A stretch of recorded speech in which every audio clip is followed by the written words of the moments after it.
right, everyone, here we are with ticker symbol DPW Holdings Inc. And before we jump into this chart, I want to say welcome to all my first-time viewers and investors. Welcome to my channel, Invest for Tomorrow. To all my subscribers, welcome back, and let's jump into this chart. So DPW Holdings Inc. has actually had a run. I mean, it started to pick up last week slowly by a couple of cents, but it literally ran yesterday and it reached up to highs of about $9. Now it broke through those highs and it reached about $9.54, and in one of these 30-minute time frames before the fall, it reached $10.94. So that was a wild run today, but I had stated yesterday that we needed to pay close attention to this stock because there was no drops of bear, and I had stated also to pay close attention to this support here, kind of breaking it down at 551. That was nearly touched, and it was actually used as support at 555, and it held itself up above the 50-day moving average.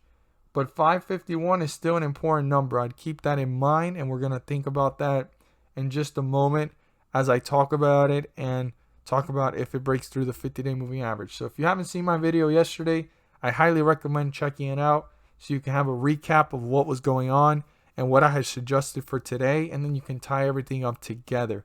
If you watched yesterday's video, then you are certainly on point with what I've been saying since yesterday, and I would love to see your guys' comments down below on your thoughts on how this ran up, how great it was, and did you guys get out on time, and did you find yesterday's video helpful and informative to understand how this was reacting according to where it went towards during the day on the chart. But I stated clearly that this week is a short week.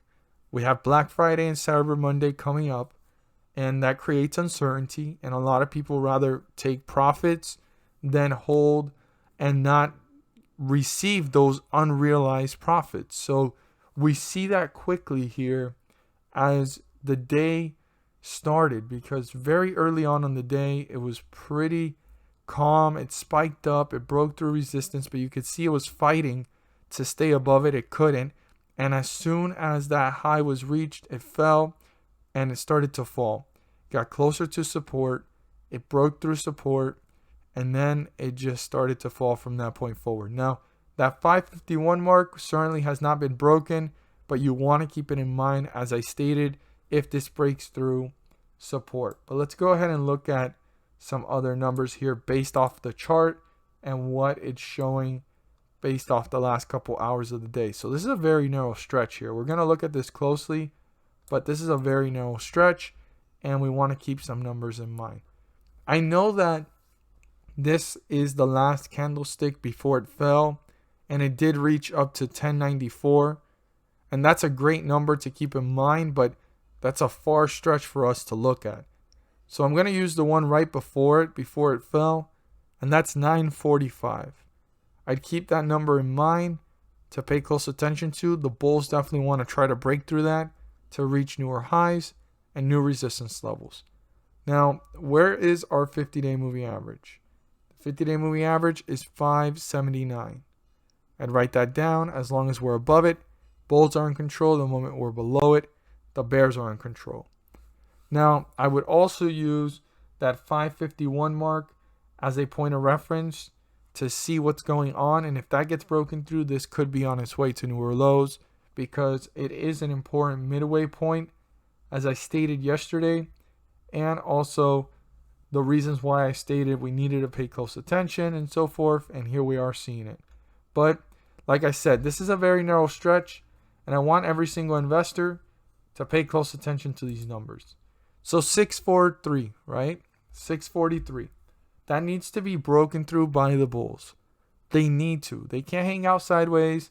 They can't try to and then fall back down, because this 50-day moving average is going to catch up to the price and cross it. And excuse my terrible drawing, but let me show you guys so you can visualize it. So it'll work its way up, and this would just hang out sideways.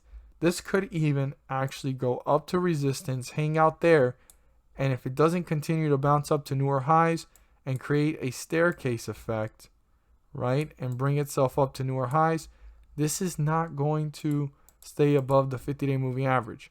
And if it just hangs out sideways, the 50-day moving average will end up above it, making this end up in bearish territory, giving leverage to the bears. So this resistance level doesn't just need to be broken through, but it needs to be turned into a support at 643 so that the bulls can pull away from it, reach newer highs, and get further away from the 50-day moving average. Now, on the other hand, we have what the bears want. And this is the lowest point reached, slightly above the second support level that I talked about yesterday at 551, and it is 555.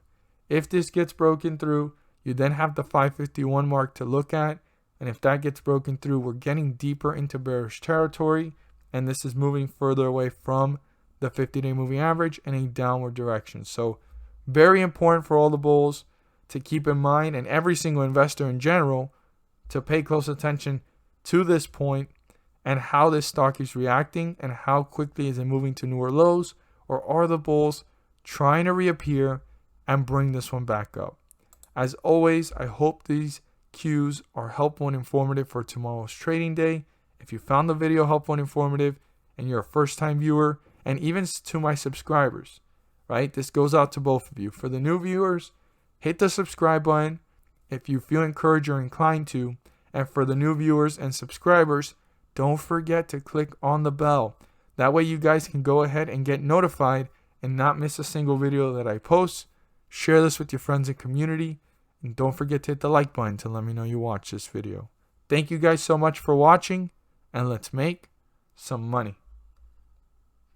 At the end of this video, there's going to be a pop-up video, and in that video, I will be discussing about the S&P 500 index and how it's been rising several points on scheduled dates. As you see here on the graph, these circles are the dates that the pumps have happened, and I use them as examples to show you guys how much the stocks have risen, and the S&P 500 index rose on those dates. And the reason why it's rising is due to the fact that the Federal Reserve is pumping the markets. On these dates, the charts and the dates speak for themselves, as we can see it here, and I break it down into more detail in the video. But just to summarize it, on these dates, the S&P 500 rises, and there's individual ticker symbols rising up with it, anywhere from 30 cents to $3 per share. I know it may not seem like a lot, but per share that does add up, and these individual ticker symbols are giving you back profits. These are profits, and like I always say, profits are profits. Whether it's $1 put into the market and you get back $2, you've put in an initial investment and you got back more than what you started with. That's what it's all about.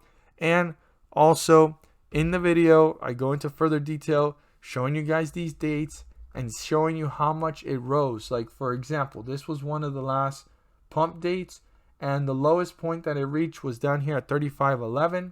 And the highest point reached was 35.57. That's like a 40-point jump. And here we're seeing the same thing. It went down to 35.88 and it rose up to about, I'd say, let's see, this is all still in the same day. It rose up to about a total amount of 36.23. When you do the math, that's almost a 40 to 50 point jump. And there's individual ticker symbols rising up with this. Now, I'm not there to guarantee you profits. I'm not there to tell you to buy, sell, or hold anything in particular. I'm just here to inform every single investor on the great news, on the opportunity to maximize profits and minimize losses. You have to do your due diligence and research, but these charts and the dates speak for themselves. I mean, this was probably one of the largest jumps that I've seen in the last couple of pumps, and it was down here at 33.02, and it rose up to about 33.88. That was an 80-point jump. There was probably ticker symbols rising up more than $3 per share on those dates. And even on these dates, there's individual ticker symbols rising more than $3 per share. Check it out. See for yourselves. And my best advice is look for ticker symbols that may be resembling the behavior of the S&P 500 index, and you'll be able to go ahead and give it a shot. Check it out. Again, I'm not there to tell you to buy, sell, or hold anything in particular. I'm not there to guarantee you profits. I'm just here to go ahead and share the information along with every single viewer and investor. The video should be popping up soon. If you haven't seen it already, pop up There is the link down below in the description. Thank you guys so much for watching, and let's make some money.